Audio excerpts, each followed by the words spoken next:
Hey, this is Coach Adriel, and you found my practice guide. If you don't have access to it yet, go to the bottom of this video, click the link, follow the directions, and you'll get instant access to this guide.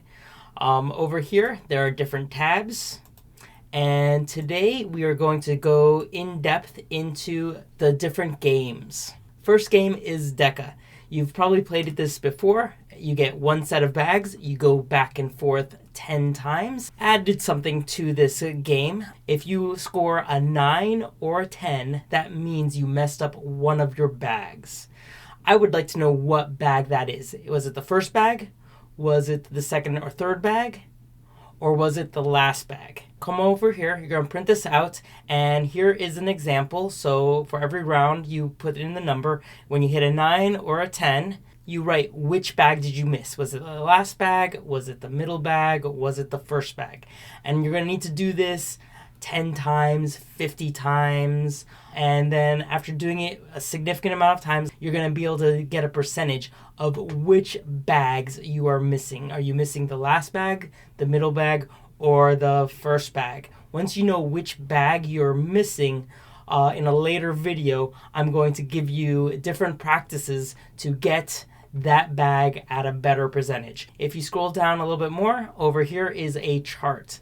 And this is if you score this amount of points, this is about what level you are. This is just for fun. What you do is, let's say your highest score is an 85.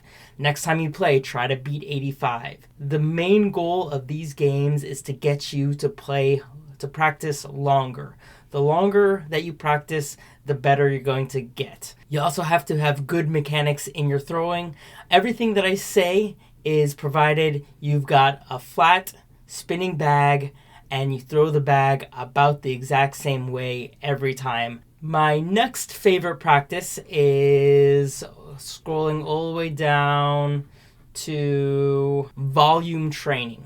Now, whenever you practice, that in itself is volume training because you don't have to wait for your opponent to throw. If you play for an hour by yourself, you're going to get twice as many throws, probably more than if you've got an opponent, because I throw and then you have to wait for your opponent to throw. With volume training, you take 3 sets of bags, so 12 bags total. This way, this eliminates a whole lot of walking back and forth. And there's a couple reasons I like 3 sets of bags. If you get 12 out of 12, that's 12.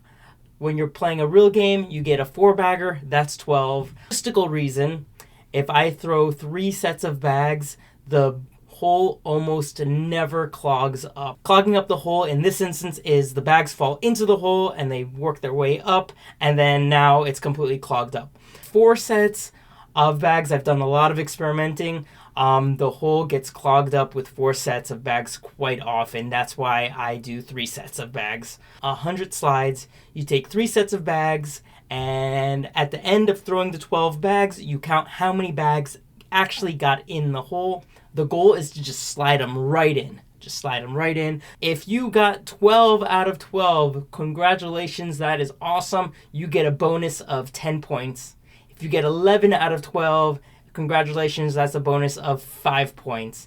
You go back and forth until you get 100 slides. The chart below, this is how many rounds. So if it takes you 5 to 9 rounds, you are a pro, 10 to 12 rounds, you're advanced, and so on. So this is just for fun. This is just some motivation. This is to help you. Okay, last time you were able to complete it in 14 rounds. Let's see if we can complete it in 13 rounds this time. So that is volume training, 100 sets of bags. More volume training. So this is, I call 3 sets of bags. And you work on these other throws. So you got air mails, you got block, push. So first bag is block, then you push it in. Then you block, then you push it in. A roll. So this one you would take 2 ghost bags, put it in front of the hole, and you just then try to roll 12 bags. Same thing with cuts, same thing with reverse cuts, and then clog up the board. This is definitely a game that you should do, and what you do is you throw a block. And then you try to block behind the block. And then you just, every bag should go aim right at the hole and stay on the board and just completely block up the entire board. This will get you a lot of knowledge on how bags act when there's lots of bags on the board. These games, you just go 10 rounds. So 12 bags, 12 bags, 12 bags, 12 bags. You do that 10 times, and every time you execute what you're going for, you get 1 point. Then you tally your total amount of points. So that is volume training. The next game's ghost training. So you pick a ghost number, and ghost always gets that amount of points. So let's say you're playing ghost 7, and you throw 3 in the hole, 1 on the board, so that gets you 10 points. So then normal cancellation scoring. If you don't know the basic rules, go to basic rules and definitions, and that will give you the rules. You put ghost 7, and round 1, you put your points first, so 3 to 0 with the example that I just gave.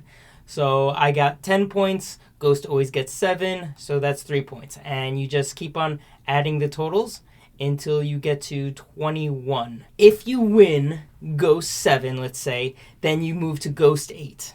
If you win ghost 8, you move to ghost 9, and you just keep on doing that. Now, let's say you lose, but you lose by 15 to 21. So you got 15, ghost got 21.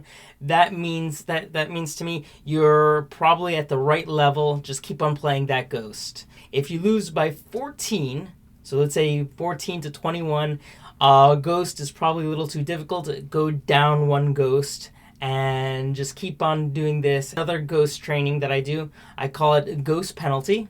And here it's exactly the same as regular ghost, but every time you throw a bag off the board, it's -1. So let's say you get 3 in the hole and 1 off, so that's a 9. But you have 1 off the board, so 9 minus 1 is 8. So in ghost penalty, that's how that's played. If you get a 9, it's actually an 8. If you get a 7, it's actually a 6, and so on. And same thing, cancellation scoring all the way through. And here is the chart to fill out. Ghost 7 blocking bag. Once you get to higher end competitive or better, this game, you should be playing a lot of this game.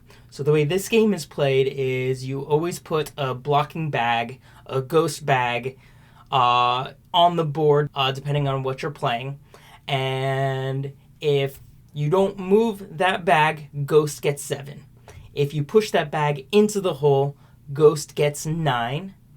And if you somehow push that bag all the way off the board, ghost gets 6.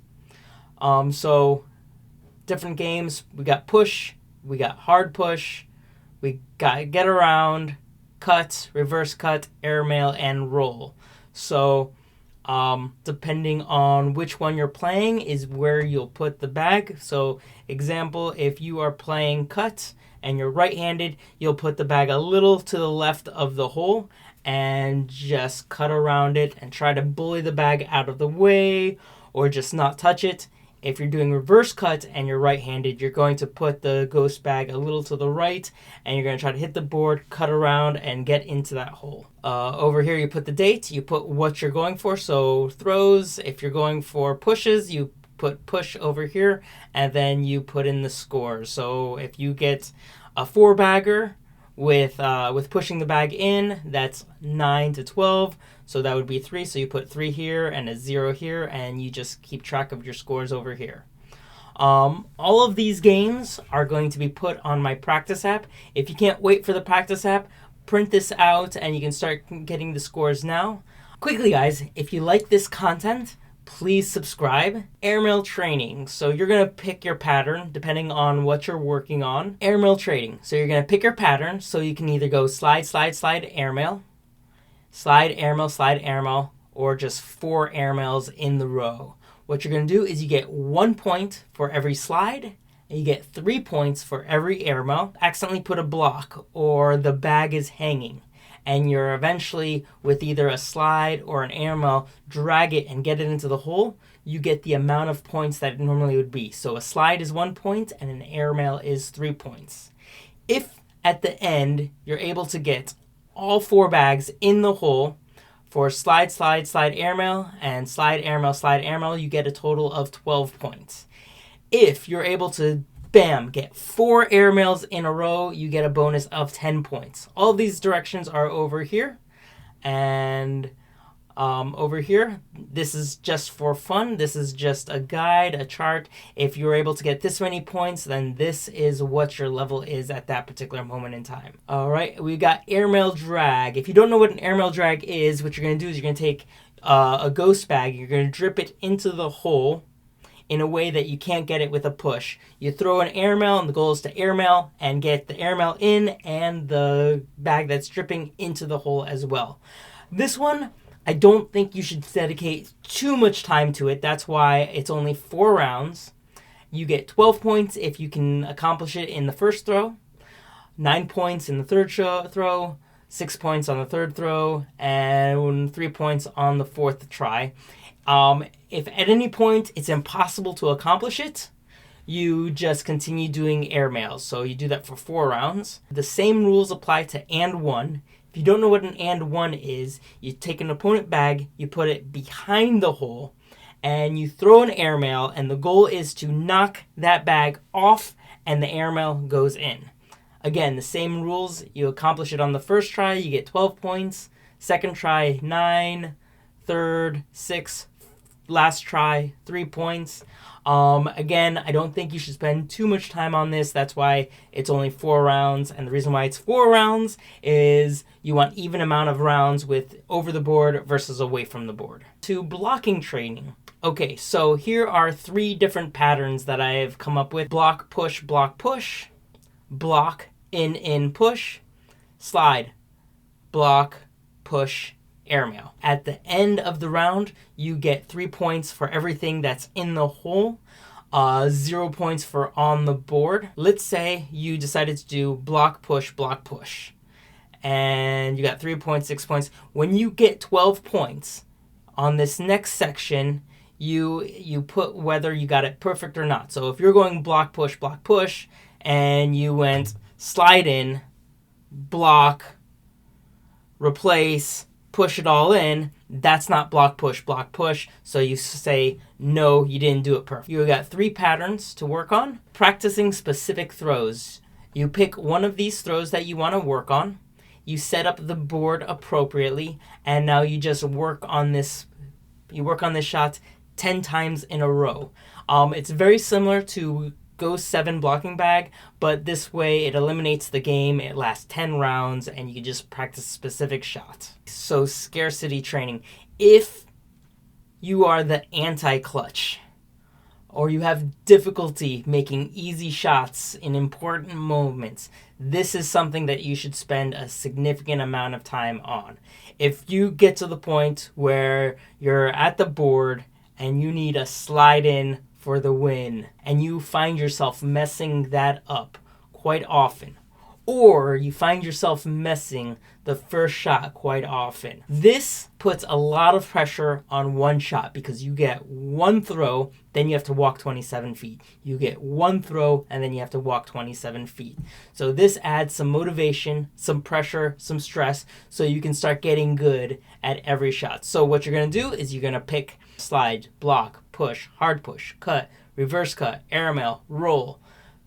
So you're going to put that throw right here. You get one shot to attempt it. You either make it or you don't. So over here, you say yes or no, whether you made those shots. All right, guys, you made it this far through this video. Please click the link below and subscribe. Also, click the link below and get your guide. All of these games and much, much more will be put onto the practice app that's going to be launched sometime next year.